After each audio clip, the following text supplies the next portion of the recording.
Does anybody else spend their free time scrolling through Google Maps looking for cool places to go? I know I do, and I think I've found something pretty cool. Check this out. Passau, the town at the confluence of 3 rivers, and just up north, maybe 5 kilometers, the town of Hals, on a double meander with 2 castle ruins and a subterranean canal tunnel. It's just insane how much cool stuff I've found. Now, I tried to do some research beforehand online and I couldn't find anything. So come along with me today as we go on a scouting mission.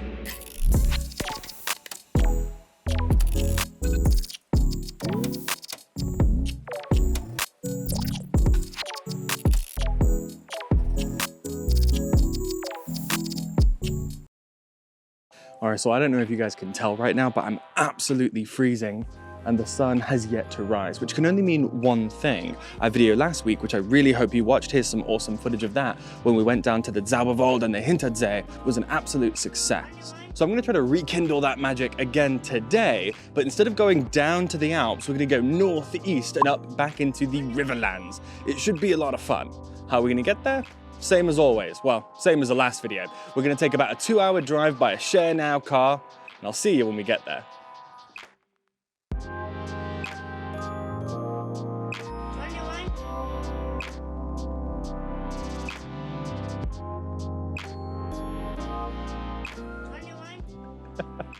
Now, much like last time, the car I managed to get in the morning had like 29% fuel. So we drove for about an hour, maybe hour and 15 minutes. We'll fill up and then get back on the road.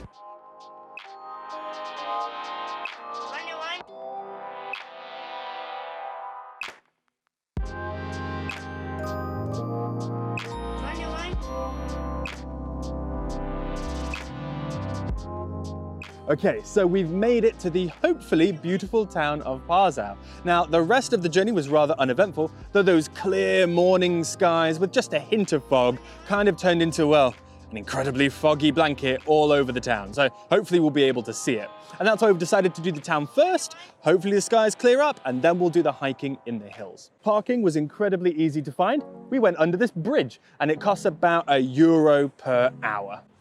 Now, of course, we can't really engage much with this wonderful town as everything's kind of closed, but I've heard it has some really beautiful architecture. So I'm gonna kind of consider this a scouting mission, as I know in the spring, or at least by the summer, I'll definitely be back. And so the question is, how much time should I add to my itinerary to really engage with this? I don't know. So let's go figure it out. So what is Passau? Well, it's known as the Three-River City, as the old town is built upon a peninsula at the joining of 3 rivers. And it's also surrounded by some truly excellent hills, which to me just screams, people must have built some great stuff here. And indeed, it looks like they have, boasting a massive 13th century fort and more large churches and cathedrals than honestly seem even remotely necessary. Their largest cathedral, of St. Stephen, even has an organ with 17,974 pipes. But who's counting? Lastly, Passau sits right at the border with Austria and is just a stone's throw away from Czechia. With all of this power, influence, pipes, and culture, well, they say the whole city is a wonder. And with all that put together, it sure does make for a really compelling picture. But there's only one way to find out.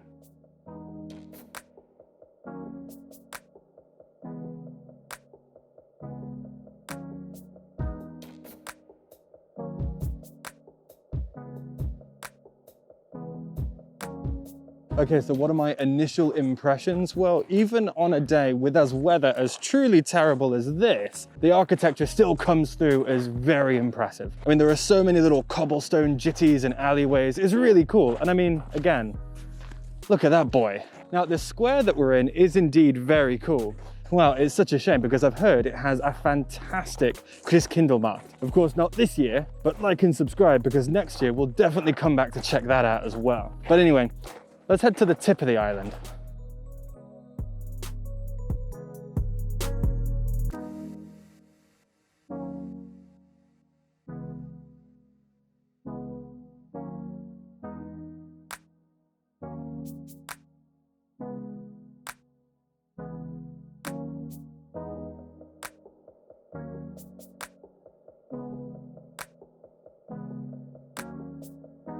All right, so here we are at the confluence of 3 rivers, the Danube, the Inn, and the Ilz.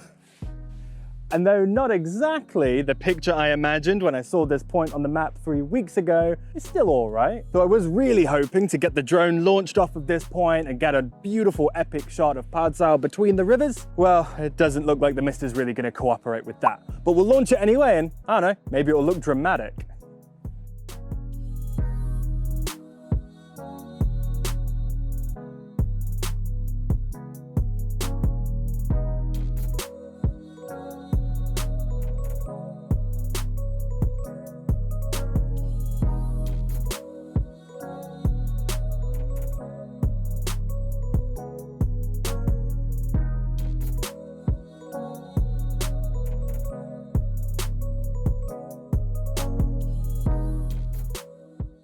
All right, so I think we're gonna head back to the car now because I think we've seen all that there is to see in Passau with everything being closed. Right, exactly. Without being able to go to one of the cafes or bars, we've done about as much as you can. Yeah, I'm actually kind of bummed out. Like I was initially not too excited to see Passau because I kind of imagined it as like a nothing special sort of town, but it's so pretty and so cute. Well, that's the whole point of the scouting mission. I had a feeling that something was going to be here, but I didn't know. Now we know, and I feel a little disappointed. It was only a scouting mission. Yeah, it's just so aesthetic. Like all of the buildings are painted, like every single one of them in a very pretty sort of color. And that's pretty normal in like a lot of these mid-sized German towns, right? Yeah. But usually you have a few that are painted really nicely in like the old town section. And then as you get further away from there, there are some like uglier buildings that aren't as well maintained. Right. Yeah, no, I was shocked by how much of that there was, right? Like you're saying, there's usually only a few, but in this one, it feels like every building was painted. There've been so many churches, so many castles, so many jitties, so many cafes. It's just been a lot more than I thought. Yeah, we'll have to come back when things are open and it's much warmer. Right, I mean, I really was expecting a quarter of what we found here, so yeah, really exciting. But with all that done, now we need to go to the car, drive, what, like 10 minutes? Yeah, to the first castle. Exactly, and the cool canal ways. Let's go. Like I was saying, just 10 minutes north of Passau is the town of Hals, situated on the smallest of our 3 rivers, the Ilz. Though not just situated along any old bank, Hals sits on a double meander, which looks super strange from above. And from this geological fancy came 2, what I presume to be really cool looking castle ruins, though I couldn't find a lick of information about them online. So we're gonna have to see for ourselves. Along with these ruin-topped hills, we also have an old canal tunnel to explore that was dug between the shortest bend in the river to let the old bargemen skip the curves. All of these cool sites are connected by some lovely, though today very icy trails, and to my hope is that it will make for a wonderful winter wonderland break from the city. But let's go find out.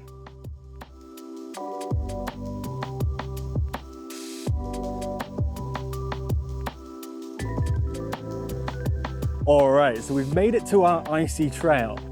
Hold on, ice everywhere. Back on solid ground. Okay, anyway, so that drive was incredibly harrowing. It was about the width of the Mini. However, they want 2-way on that thing, which is nuts. Especially one guy was driving like a van. My Lord, the amount of times we had to pull over in the 3 kilometers. I mean, it's just 3 kilometers, but we kept seeing a bunch of cars. So do be careful. Probably don't go that way unless you have to. Now, for the parking situation in Hals, Google Maps had no idea. However, if you cross the little, well, aqueducty reservoir bridge that I didn't think you could cross, if you do that, there is a parking lot on the other side. So I'm going to put all of that on a map. Here you go. Leave it in the description as well so that you can benefit from my trial and error as always. We have an icy trail to do.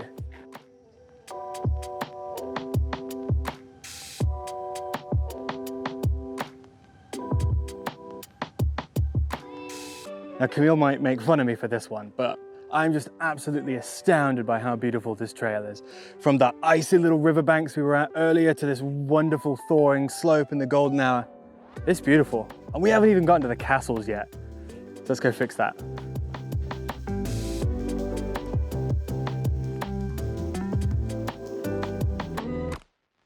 Remember when I said there were 2 castle ruins we're going to? Okay, we'll make that only 1, as this isn't exactly a ruin, considering it has a roof and windows. And a lock. What a shame. Maybe I should have brought my picks. Anyway, I guess there's a lot less to do at this one than I thought. Still, pretty cool to round the corner on that beautiful trail and see this guy, so I'm not exactly too disappointed. For now though, let's go check out that tunnel.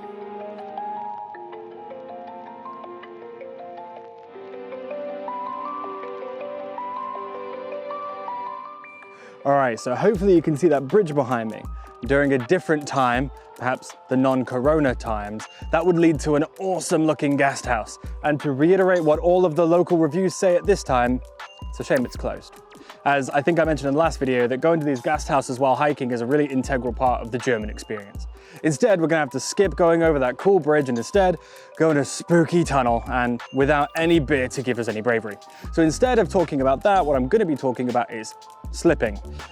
Don't wear running shoes. If you're coming here in the summer, that's probably fine. But if it's winter or icy, oh my God, between the mud and the snow, I've watched a ton of people slip. So be careful. Seriously, I cannot reiterate enough. This little staircase right here has taken many a few people's knees.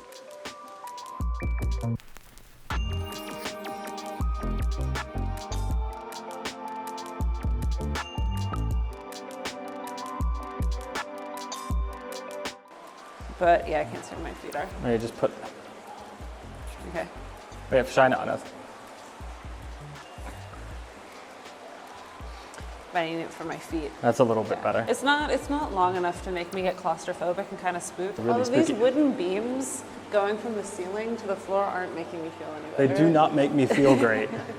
Oh no. Man, it is really shocking how short this is compared to like how long of a loop you circumvent. Yeah. So this was for shipping, right? Yeah, you can still see the old locks that used to get the canal boats in here. And ta-da! Yeah, almost. Not a bad little shortcut. All right, now we need to go to the last thing of the day, which will be the final castle ruins.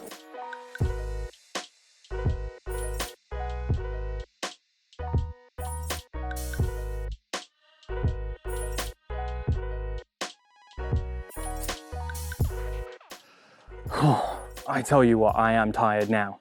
After the tunnel, we had the hardest time finding the bergerina we were looking for.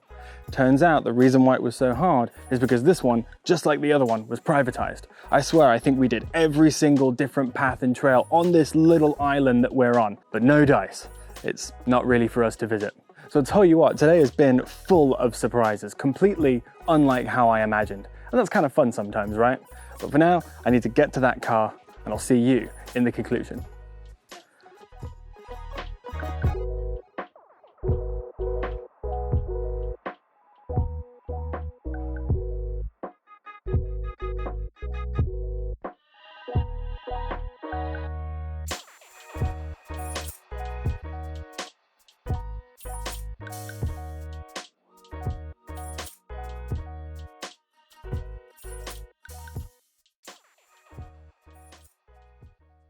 Hey everybody, we're back in Munich after our trip to Passau. Now you may have noticed that this trip is a little bit different, and that's because normally in our videos we like to sort of present to you a completed itinerary that we can envision you or even ourselves sort of doing. But this time we're having a lot of trouble finding a lot of good information on Passau and the surrounding areas. So rather than do what we normally do and sort of do a reconnaissance and then come back again for another video, we decided maybe we'll take you along for the reconnaissance. And you could probably see that in the fact that we had a great time in Passau and not such a great time in the trails surrounding Hals. Those two castles, doing our whole trail around those two castles ended up being not the best idea. So now that we've done that, we kind of thought we'd present to you a more complete itinerary in terms of what we plan on doing in the future. And I know you're very opinionated on this, Ben, so why don't you tell us? Right, like you said, we usually kind of keep our scouting missions and our research to ourselves. It's not something that we usually focus our videos on, preferring to give you the complete functional itinerary.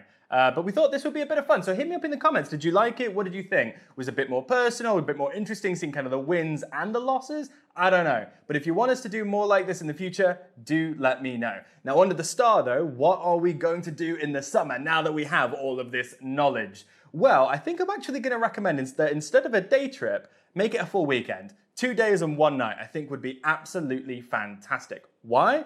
Well, just because Passau is so dense. And I wouldn't want to rush it, you know? I'd want like a nice relaxed pace. I want to check out those restaurants, the cafes. I want to check out all the cathedrals. I want to hang out in that park. And there were even some things that we couldn't show you because they were just completely closed, such as this old 13th century castle up on a hill. Looks absolutely wonderful and could easily fill a day.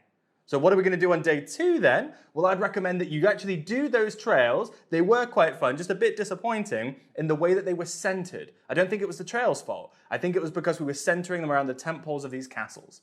If we remove that, what will we center them around? Well, I'd say the swimming lake and the reservoir just a bit north, and that awesome looking guest house next to the really cool bridge. I think if those were your tent poles and you just kind of wandered around the trails, looked at the castles, but otherwise made the day about eating and swimming, I think it would be an absolutely fantastic day that would give you enough time to then leave and come home at the end of a good Sunday.